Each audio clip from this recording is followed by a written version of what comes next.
Welcome to the third session of Judaism, Me Too, and Ethical Leadership, a web series on how Jewish ideas can inform the current discourse on power, privilege, and sexual assault from the Shalom Hartman Institute of North America.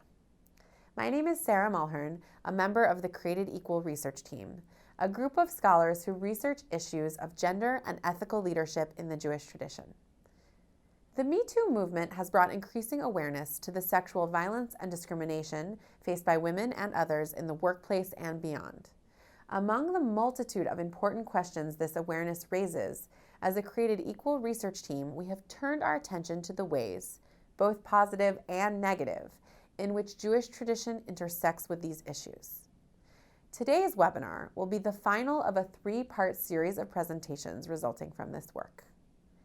In our previous class, we examined how ideals of masculinity have changed over time and asked how to best refine today's images of manhood given the awareness generated by Me Too. In this third session in our series, Dr. Arielle Levites will examine how our cultural ideas of who women are and who they can be impact how women who come forward with claims of sexual violence are perceived. In this context, she will explore the deep story of the monstrous feminine within Jewish tradition and within contemporary culture. I want to begin with a question that is core to Me Too and its cultural reception. What happens to the identities of women when they speak out about abuse and harassment? How is it that women with credible accounts of harassment and assault can become so vulnerable in speaking up? Why are they subject to so much cross-examination? Why didn't they just leave? Why didn't they say something sooner? Why did they wear that? Aren't they making the whole thing up? What do they really want? How do women go from bringing charges to being the one seemingly on trial so quickly? It has to do, of course, with the basic fact that women as a whole have less economic and social power than men do. But it's also, and this is what I want to address today, an effect of how a woman's motivations will be seen and interpreted by others once she comes forward. I want to propose that our culture allows limited available roles or categories for women, and in speaking out and in challenging the status quo, a woman's category can suddenly shift. The role you were playing changes. In the array of possible selves for women, it marks you as another kind of woman. You may have been an esteemed law professor, let's say like Anita Hill, but when you share publicly an account of harassment or assault, you become another kind of woman altogether.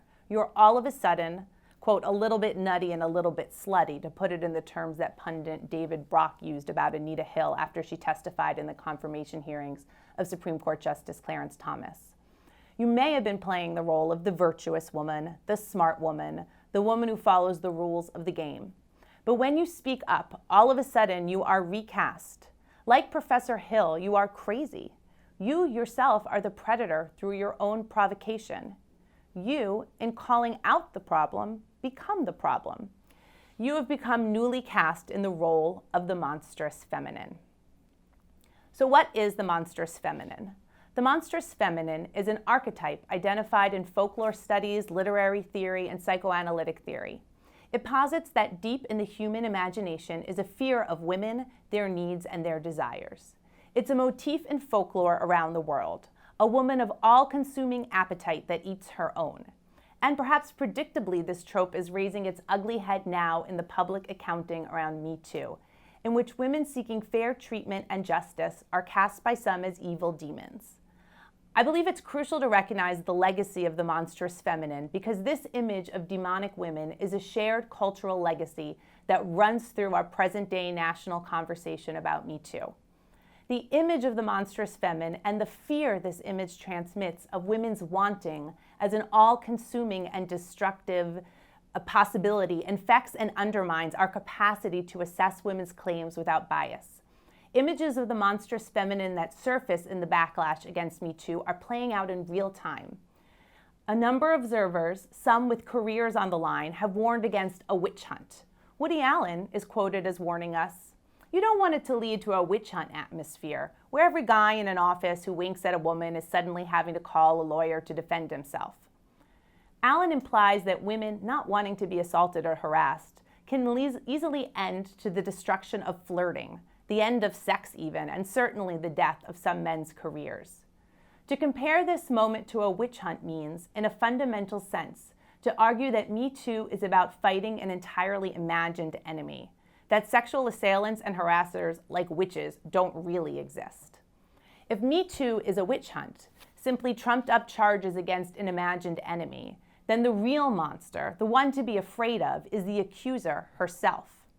In Pennsylvania, where I live, state senator and Senate candidate Dalen Leach, a darling of the progressive movement, suspended his campaign after multiple accusations of misconduct. Having put his Senate campaign on hold, he posted on social media publicly addressing one of his accusers. He wrote for all to see, quote, "You are truly a horrific monster. You fabricate insane attacks. In a world where making progress is so freaking hard, you are just a human wrecking ball of hate." So let's look at his language. Horrific, monster, insane, wrecking. Leach's accuser arouses horror and is a monster, placing her outside of the human community. Importantly, she is insane. That is, her motivations have no reasonable basis and have nothing at all to do with reality or any principled stance. Further, this whistleblower seemingly has tremendous power as an individual. As a wrecking ball of hate, she is specially designed to single-handedly destroy not only Leach, but the entire progressive political movement that Leach argues he champions. She is a monster operating outside of reason, designed to wreck what is good in human society. She is, in short, a demon. It's as if Dalen Leach is such a great feminist ally that he's taken a women's studies class and is now citing Julia Kristeva herself. The Bulgarian-French philosopher Julia Kristeva, in her classic work Powers of Horror, has a whole chapter entitled "Those Females Can Wreck the Infinite." The core idea here is that the category female is not only in direct opposition to all that which is enduring and lofty about human culture and experience, but that women are actually a direct threat to any good humans can do or create. This same concept seems to underlie Leach's rhetoric. This idea of the destructive power of monstrous women is key to understanding much of the backlash against Me Too. Repeatedly, we hear voices in the public sphere calling for caution, warning us against letting Me Too go too far. They fear that women, angry women, if left to their own devices in their crazed rage, could tear the whole thing down. They could destroy everything men see themselves as having created. Great art, government institutions, everything lasting that humans or men see themselves as having built to endure beyond themselves. Women, Leach and Allen warn us, can casually wreck. From this lens, women seeking justice or fair treatment are in fact circulating crazy, hysterical lies motivated by a monstrous nature that causes them to victimize the innocent creators of higher human culture. The trope of the monstrous feminine tells us that when women ask for things, in this case not to be sexually harassed and to be treated justly, it can trigger a default suspicion that underlying a woman's request is an evil pursuit to destroy the best our culture has to offer.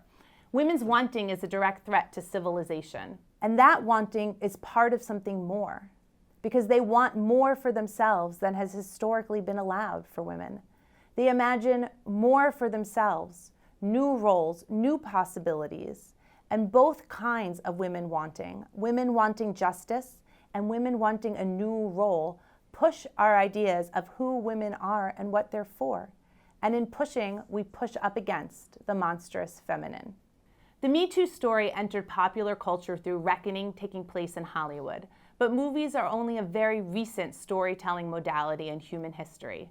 Stories about possible selves have been transmitted since the beginning of human time, woven into our very foundational texts, both the formal canon and high culture, like Torah, as well as our folklore, like fairy tales. So today I want to look at some of our most treasured stories at sites where the motif of the monstrous feminine plays out in Jewish tradition, and think together about how this cultural heritage impacts our community's experience of this Me Too moment. We'll think about consuming females, those with voracious appetites, women who want things, women who are hungry enough and want enough to be willing to upset the order. They are women whose hunger has the power to tear down civilization. And we'll begin with the foremothers of these witches on witch hunts, that Alan conjures, Eve and Lilith. As we look at these texts, I want to think about the categories we've inherited for types of women.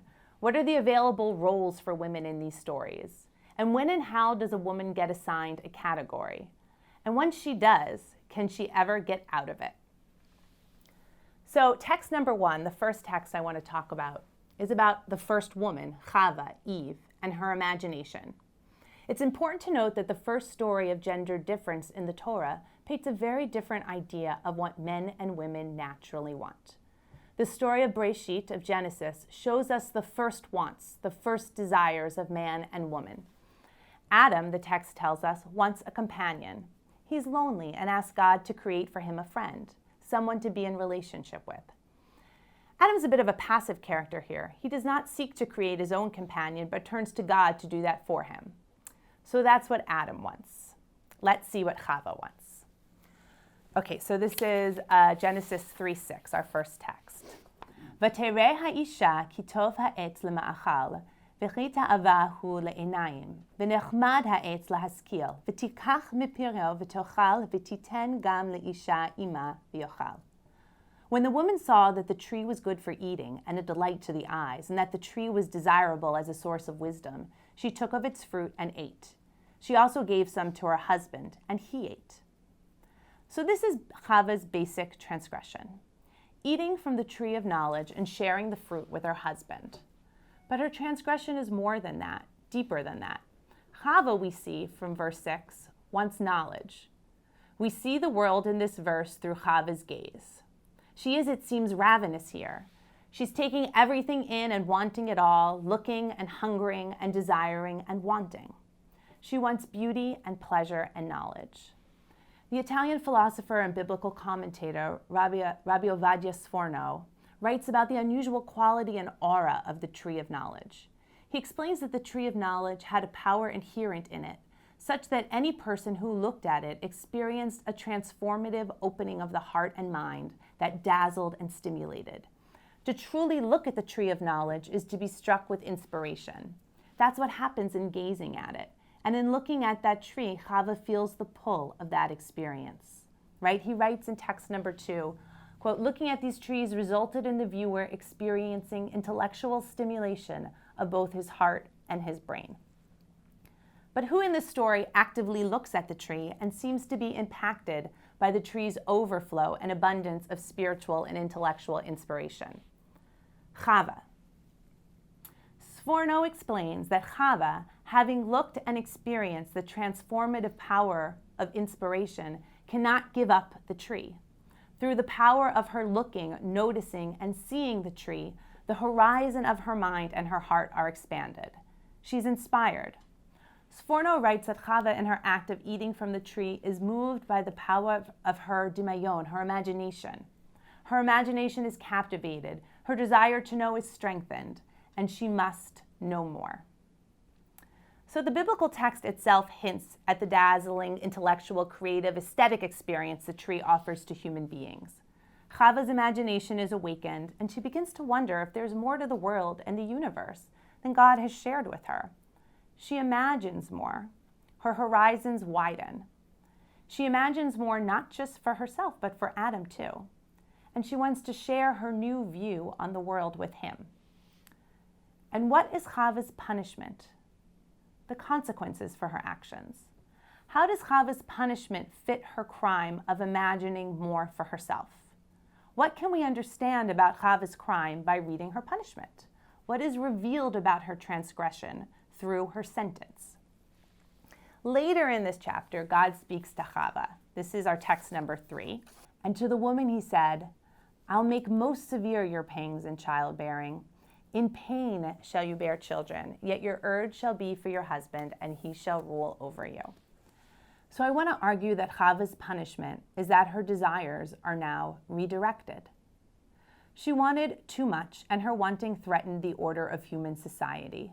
It threatened to undo the hierarchy between man and God. Through this lens, Chava's punishment makes perfect sense. Her act of imagination, of intellectual wanting, is fundamentally threatening. And so, in her punishment, Chava's desires are rewired. It's no longer an aesthetic, philosophical, or intellectual desire, but carnal desire for her husband. All of her desire, all of her wanting, will now get channeled into sex and reproduction, and specifically reproduction within the institutions of marriage and patriarchy. If Chava's crime was the threat of pulling down the system because of her wanting, now the system will be built on her burdens of reproduction. Instead of women pulling down the system will be built on women's bodies. And so Chava's punishment, becoming the very vehicle by which the patriarchy is reproduced, fits her so-called crime of being inspired and wanting more. From this point forward in human relationship, there's going to be a hierarchy, a naturalized order, and someone is going to be on the top, and someone is going to be on the bottom. The story recounted in the Bible from this point on becomes a story focused on men's desires, as women's imagination and wants become subsumed to men's wants and dreams. So here's my question. After Chava is tamed through reproduction and carnal desire for a male ruling partner, what happens to female wanting, female anger, female power? Chava here is disarmed through her shackling in the reproductive system. But the potential for female wanting and desire doesn't go away. What happens to that part of Chava that imagined, that wanted? She doesn't disappear. Eventually, she's bottled up in a new character. And that new character is irredeemably evil. Lilith is a later invention. She gets written back into the story. The story of Lilith has a different canonical status than that of Chava. Eve is written into the foundational sacred text. Lilith is more of a folktale character. The Lilith text that we bring here in the Aleph Bet Ben Sira dates from possibly the 8th century, but the story of Lilith is much older than that. There's little mention of her in canonical text. The legacy of Lilith and the popularity of her story is perhaps better captured in material culture, amulets, incantation bowls, that suggests she was a recognizable and important figure in ancient Jewish folk culture. She appears in rabbinic texts and mystical texts as well as the incarnation of evil. So just as we read in the text from Bereshit, I also want us to think about the story of Lilith and try and understand Lilith's crime through the light of her punishment. What did Lilith do that was so wrong? How did she get to be so bad? When God created the first man, Adam, alone, God said, "It's not good for man to be alone." So God created a woman for him, from the earth like him, and called her Lilith. Then Adam and Lilith promptly began to argue with each other. She said, "I will not lie below," and he said, "I will not lie below, but above, since you are fit for being below, and I for above." So sort of at the very beginning, there's already a kind of battle of the sexes going on here that theoretically is actually maybe about sex and positions and sexual relations, but has to do with the instantiation of like the first hierarchy, okay? The minute we have two people, somebody has to be in charge and somebody has to be beneath that person. And Lilith thinks that this setup is fundamentally unfair. She says to him, "The two of us are equal since we're both from the earth." That's her case that she makes, why does anybody have to be on the top and why does anyone have to be on the bottom? Shouldn't we be the same? We're made from the same material. We are the same kind of being. And they won't listen to each other. Since Lilith saw how it was, she uttered God's ineffable name and flew away into the air. So Lilith assesses the situation. She sort of sees what's going on, and she makes some kind of judgment call about how this is going to go. I guess she decides that it's not going to go in her favor, or it's not going to change. And she possesses some kind of power. She has some kind of knowledge of God's name that gives her the ability to fly in the air, and she takes herself out of the garden, and she takes herself out of that situation.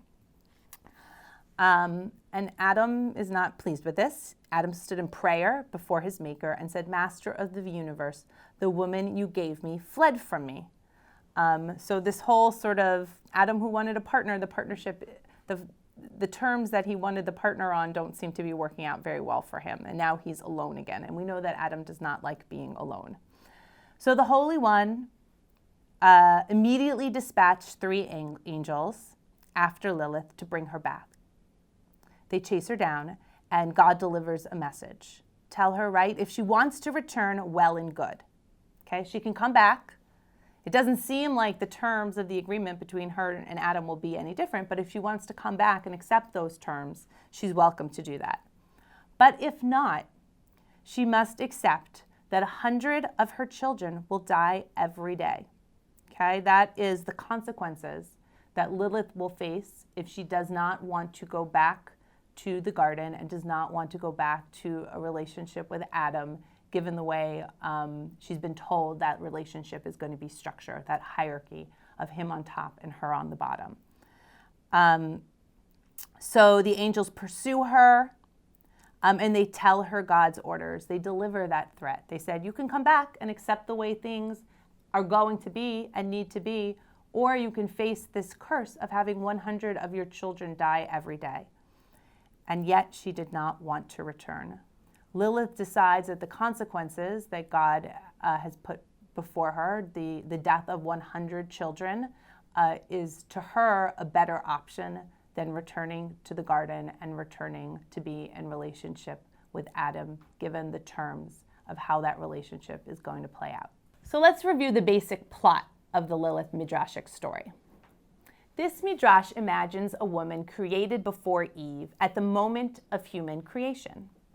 Lilith refuses to submit to Adam sexually. In fact, it would seem she may even want him to submit to her. If there's going to be a hierarchy, someone has to take the bottom role. And the two argue. Lilith suddenly comes to see something, what I don't know, and she decides to leave the situation. She takes herself out of the garden with Adam, out of the argument. She seems to have some power or some claim on power by virtue of her knowledge of God's holy name to extricate herself from this situation. So she uses it. Adam complains to God that the woman that God created for him, for Adam's sake, has run away. Lilith is pursued by 3 angels, agents of God, who say if she will go along and return, everything will be just fine. But if she refuses to return, she will be cursed to have 100 of her babies die every day. She refuses to return. And in that moment, Lilith takes up the mantle of the Monstrous-Feminine. Lilith refuses to accept the terms that Adam and God propose. Rather than accept that she must lie beneath, she leaves. In leaving, she does not join another community. She takes herself outside of human society. Lilith leaves even though she is told the price will be that 100 of her own children will die every day. In leaving, Lilith asserts that she values her own sense of what she deserves more than she values her reproductive role. And I think that's worth repeating. Lilith's crime is that she values her own sense of what she deserves more than she values her reproductive role. That is the essence of a female demon. That choice disrupts the natural order and is such a threat that the only place for Lilith to exist after that choice is outside of the human community forever. You cannot refuse to submit to male desire and be a good human woman. To refuse to submit, to refuse to bear that burden quietly, is to be a demon. Lilith's punishment is that, in choosing to leave human society rather than to submit to her husband's desire, her children cannot survive. So what does it mean to say Lilith will bear and lose 100 children each day? Who or what are these children? Are they flesh and blood children? I want to suggest that Lilith's children are the babies that might have been. They are perhaps the children that she refuses to bear because she refuses to sleep with her husband. The offspring of all the babies she didn't or wouldn't have. If Jewish tradition asserts that to kill a person is as if one has killed a world, in Mishnah Sanhedrin, what is delimited in choosing not to have a child in the first place? Is there something murderous or demonic in that choice? Accepting that outcome, that you won't bear that baby in order to assert something about your own worth or power or dreams? Both of these texts about Chava and Lilith suggest a fundamental incompatibility between women's independence and their reproductive roles. Lilith, in some ways, is the inverse of Chava. If Chava will ultimately submit to being the reproductive system of patriarchy, Lilith will refuse the role. Instead of producing children, she will lose her own children and consume those of other women. But the system in which their choices take on meaning is the same. The Midrash of Lilith, like the text of Bereshit, puts women's imagination and independence in opposition in some way to the creation of babies, reproduction, a people's survival. And there is a great deal of data that suggests that women with higher educational attainment, with their own earning power, with access to contraception, with power over their bodies and bank accounts, have fewer children. Some choose not to become mothers at all. Female power is in fact linked to lower reproductive rates.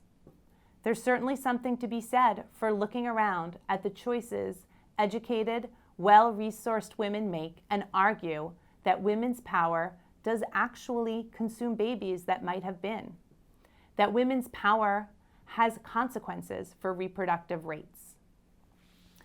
The writer Claire Detterer recently wrote an essay in the Paris Review in response to Me Too that looked at what she sees to be the monstrous impulse necessary to be creative and make artistic and intellectual contributions. She argues that all artists, male and female, have something inside them that compels them or permits them to put their own needs and desires before those of others. In men, she argues, this single-minded selfishness looks like harassment and assault. In women, she argues, it looks like making space for oneself. She writes in the Paris Review, this was in November of 2017, quote, "This is what female monstrousness looks like, abandoning the kids, always.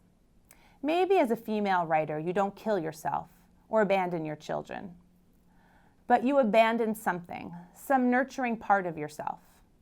When you finish a book, what lies littered on the ground are small broken things, broken dates, broken promises, broken engagements. Also other, more important forgettings and failures. Children's homework left unchecked, parents left untelephoned, spousal sex unhad. Those things have to get broken for the book to get written." She continues, "My friend and I had done nothing more monstrous than expecting someone to mind our children while we finished our work. That's not as bad as rape, or even, say, forcing someone to watch while you jerk off into a potted plant. It might sound as though I'm conflating two things, male predators and female finishers, in a troubling way, and I am, because when women do what needs to be done in order to write or make art, we sometimes feel monstrous, and others are quick to describe us that way." That's the end of her quote. So I found Detterer's argument both compelling and appalling.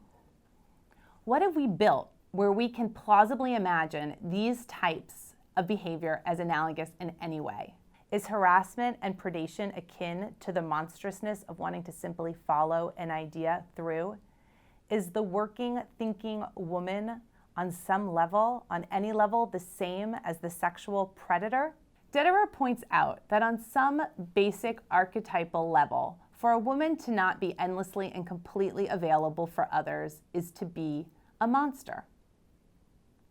Only for women are basic creative acts, the basic assertion of the need for their own time and space to produce something lasting, seen as a selfish act on the level of eating babies.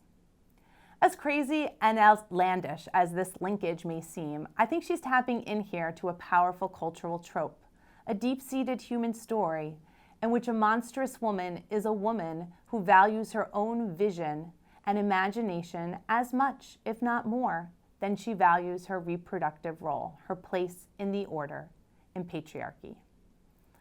For a woman to finish her work, write her book, say her piece, is to insist on pausing, even if for a moment her role as a nurturer, her job to give care to men and babies, to put a pause on nurturing, as the fundamental role of a woman on earth is to say, Chava's curse was unfair and unjust, and I want to live outside the shadow of that curse for 1 hour, 1 day. And too often, as Detterer notes, women who ask simply for what's fair, for the room to finish a thought, are cast as monsters. In refusing to be Chava for a moment, it's like the only choice is to be Lilith. So I want to look now at a more contemporary telling of Lilith's story. This is text number 5. It's written by the feminist theologian Judith Plaskow over 30 years ago. So why is Lilith so important to second wave Jewish feminism? She's probably the foundation myth of that movement. As we read this text together, I want us to ask, what's the vision that animates Plaskow's retelling? What's the fantasy? What do feminists want first and foremost, according to this contemporary midrash? Lilith has already left the Garden of Eden, and Eve has been created to be a better partner to Adam. Everything is happy, everyone is more or less jolly and content. Meanwhile, Lilith, all alone, attempted from time to time to rejoin the human community in the garden. After her first fruitless attempt to breach its walls, Adam worked hard to build them stronger, even getting Eve to help him. He told her fearsome stories of the demon Lilith, who threatens women in childbirth and steals children from their cradles in the middle of the night. The second time Lilith came, she stormed the garden's main gate, and a great battle ensued between her and Adam, in which she was finally defeated. This time, however, before Lilith got away, Eve got a glimpse of her and saw she was a woman like herself. So I think in this paragraph, we sort of begin to understand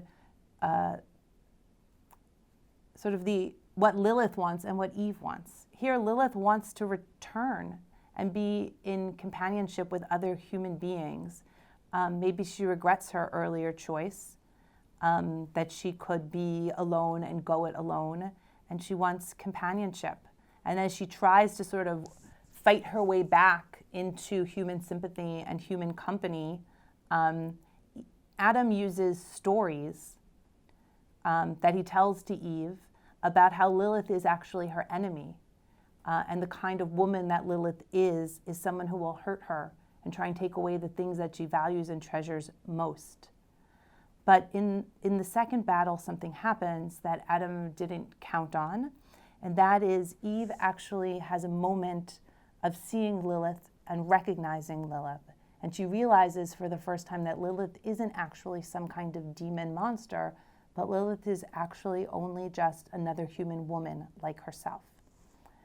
So I'm going to skip a little bit further down because I think this gives us a sense of the happy ending that Plaskow imagined, what world she wanted to see, what the sort of feminist fantasy here is. Who are you? They asked each other. What is your story? And they sat and spoke together of the past and then of the future. They talked for many hours, not once, but many times.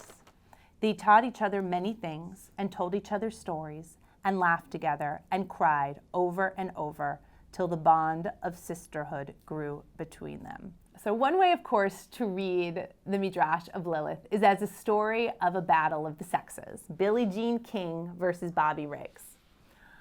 Another reading, though, and one that I think Plaskow's Midrash follows, is that of the false demonization of a woman who simply wanted. Lilith, as we saw in the 8th century Midrash, is a woman who couldn't be reabsorbed into human society. She put her own sense of self and what she deserved ahead of the reproductive role that God and Adam's natural order demanded of her. The consequence was that there was no role for her in human culture. She had to exist outside the bounds of humanity. So here in Plaskow's imagining, we see the project of Jewish feminism is not to put Lilith on top. It is a restoration, but not of women over man or a new hierarchy. It's a restoration to bring back the demon woman into human company and sympathy. Mostly, it's the yearning to reunite Eve and Lilith. We could imagine that Lilith has plenty to be angry about and might want to take vengeance. She might want to see a world where she gets to be on top. That doesn't seem to be her interest at all here. Lilith can't be human until Eve recognizes her as such. That's the validation Lilith needs. It comes from Eve. She doesn't need it from Adam, and strikingly, she doesn't seem to need it from God. There's no sense here of reconciliation between Lilith and God or Lilith and Adam. Frankly, she doesn't seem all that interested in them at all. It seems to be about women reconciling themselves to themselves. And I want to suggest a little bit more of a psychodynamic reading, that perhaps Lilith is not another character altogether, but rather Lilith is the original character of Eve that was split off from herself. Chava in the text of Bereshit, as we saw when we looked earlier, was not a passive, child-producing dullard, as Plaskow's retelling might suggest. The Eve Plaskow shows us is missing an integral part of her own personality. Perhaps the part of women that wanted and were angry was banished along with Lilith. Not only forced out of the human community, but forced outside the bounds of what a good, virtuous woman could think or imagine. In reuniting with Lilith, perhaps Eve is reuniting with her own original self and wants. I want to argue that the feminist project is not part of a desire, is actually a desire to reintegrate the demon woman into the human story and the story of what it means to be a good, full human being. To say as a woman that I can have these feelings of what I deserve and of what I am worth, and even be overwhelmed and consumed with rage and hurt, that I could desire my own power, even the power to punish those who have hurt me, that I can share those feelings of anger and disappointment and betrayal and still be part of the human community and of the Jewish community, that I can be a whole integrated self, that I can choose a life of integrity where I don't have to make any compromises about my own self-worth or the self-worth of other women. We don't have to have a split between the virtuous woman inside the walls of the garden and the demon woman on the outside. And we don't have to split between the woman who bears children and the woman who eats them. Okay? There's a possible self of sometimes being Lilith and sometimes being Eve, and maybe sometimes being somebody else entirely different, right? Why not sometimes Devorah or Moshe, right? And importantly, wanting what you're worth and getting angry when you don't get it doesn't mean being cast out of human society forever. When I read the text of Bereshit, what I saw is that Chava's curse was essentially to have a role on earth that was entirely at odds with her own true nature. Lilith was that part of her that had to be disowned, dissociated from herself.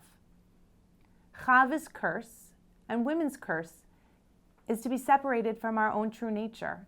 And I think we could say conversely that Adam's curse was the same as Chava's. He also must, in leaving the garden, become a creature that had to operate in the world in a mode that was against his own nature. Adam, the man who above all was lonely, the man who wanted companionship, the man who wanted a friend, must now be a ruler and an overlord. And I think that's the possibility that we need to cling to, that within our tradition is evidence that disrupts our ability to say this is the essential nature of man or woman.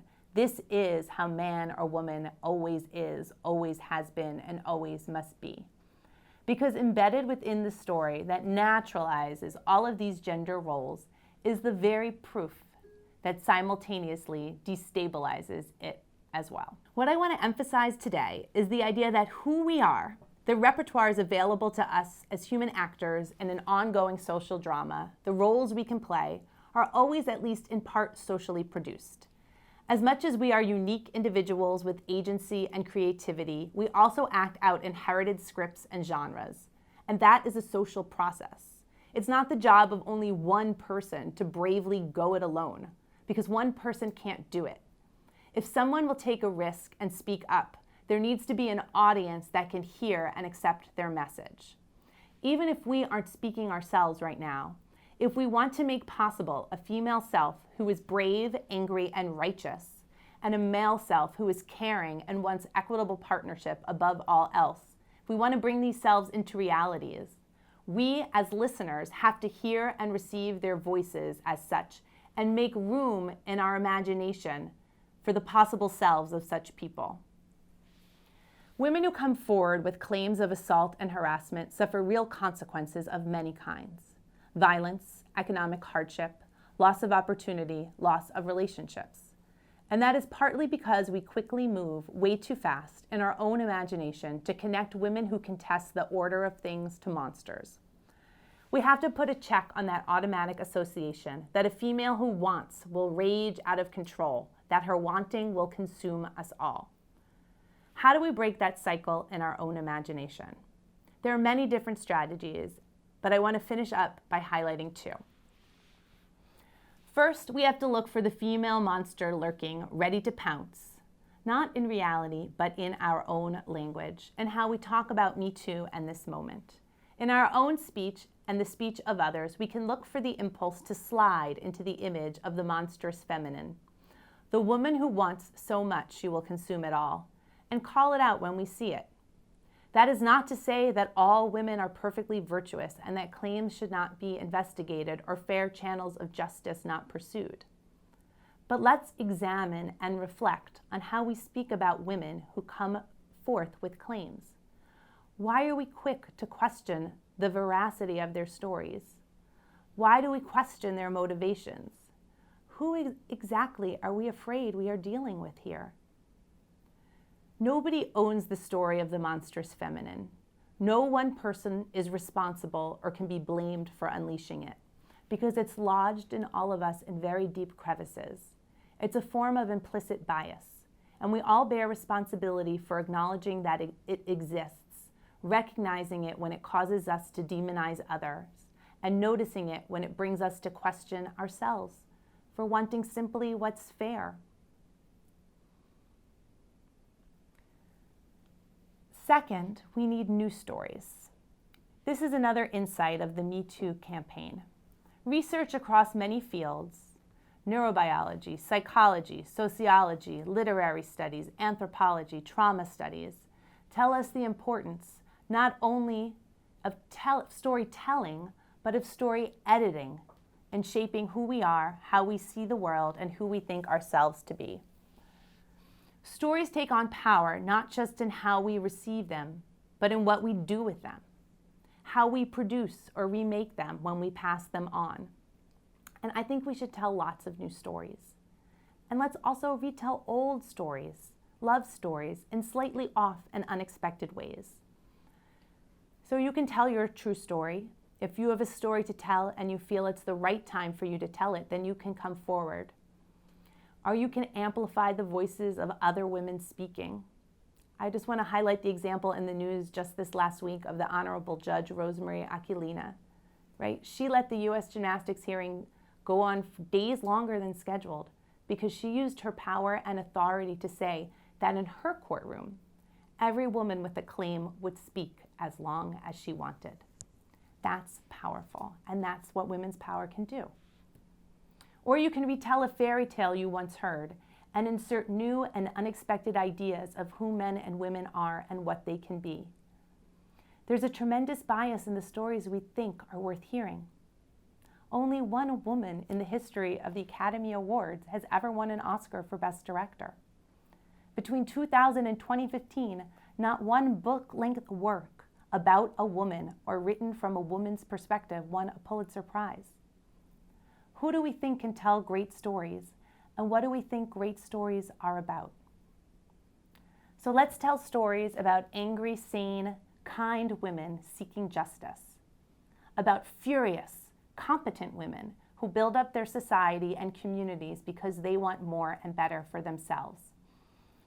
And let's tell stories of the caring men who value partnership above all else, nurturing the women in their lives all along the way. And when we meet such people, let's embrace who they are and the possibilities for new ways of being that they give to all of us. What is a woman allowed to be?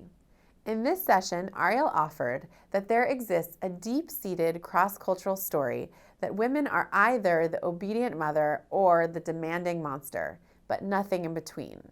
She proposed that this story impacts how we perceive both ambitious women and women who come forward with claims of sexual violence. She argues that we need to examine our old stories and to create new stories that offer more diverse and surprising roles for people of all genders.